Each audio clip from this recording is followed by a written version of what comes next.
دنیا کی دیگر زبان اور اقوام کی طرح بلوچی زبان بھی اپنے فوک کے نسبت کافی رچ ہے، اور جس طرح دنیا کے دیگر فوک لٹریچر میں ان اقوام یا جس جغرافیہ میں وہ اقوام ہوتے ہیں ان کے کلچرل، ان کے زندگی کے طرز طریقے اور ان کا کوڈ آف کنڈکٹ موجود ہوتا ہے،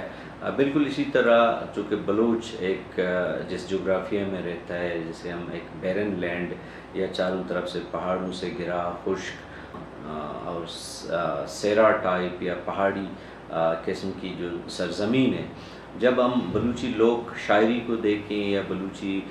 لوک یا فوک کہانیوں کو دیکھیں تو اس میں ہمیں بلوچستان کی یہی منظر اور جو بلوچستان میں زندگی کی تلخیاں، سختیاں یا مشکلات ہمیں حاج موجود دکھائی دیتے ہیں۔ تو اگر ہم بلوچی فوک شاعری میں دیکھیں جس میں ایون نازیں ہو، حالو ہو، لولی ہو، موت ہو،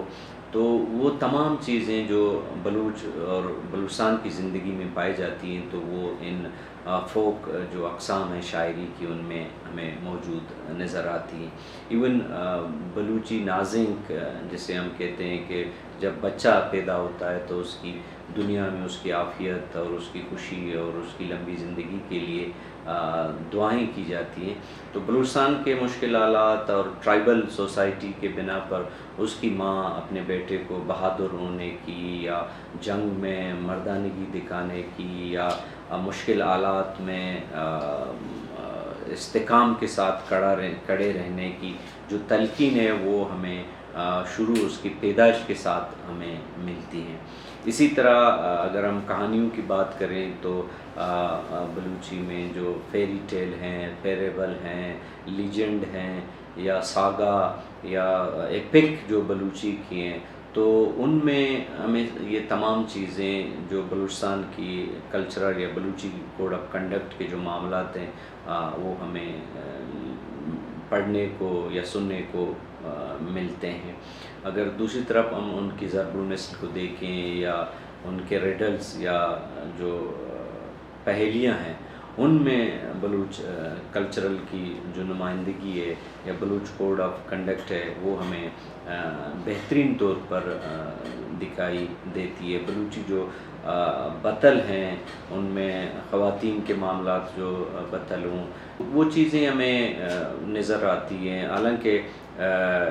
بلوچی میں اگر ضرب المثل کی میں بات کروں تو عموماً یہ کہا جاتا ہے کہ بلوچ کلچر یا ٹرائبل معاشرے میں خواتین کو کمتر یا اس کو وہ حیثیت نہیں دی جاتی، لیکن جب ہم بلوچی ضرب امثال کو دیکھتے ہیں یا بلوچی کہانیوں کو دیکھتے ہیں یا بلوچی لوک شاعری اس کو دیکھتے ہیں تو ادھر ہمیں پتہ چلتا ہے کہ بلوچ معاشرے میں، بلوچ جو ابتدائی معاشرہ ہے اس میں خواتین کی کافی عزت اور رسپیکٹ ہوتی تھی۔ اسی طرح مہمانداری کی جو ایک بلوچ کوڈ آف کنڈکٹ ہے، یا بیر کو ہم دیکھیں کہ آپ ریونج اپنے دشمن کے ساتھ لیتے ہیں یا دشمن کے ساتھ کس طرح کا برتاؤ کرتے ہیں یا دوست کے ساتھ کس طرح کا برتاؤ کرتے ہیں، تو بلوچی فوک شاعری میں یہ تمام چیزیں ہمیں کافی مقدار میں اور ایک کوالٹی کے ساتھ ہمیں ملتی ہیں۔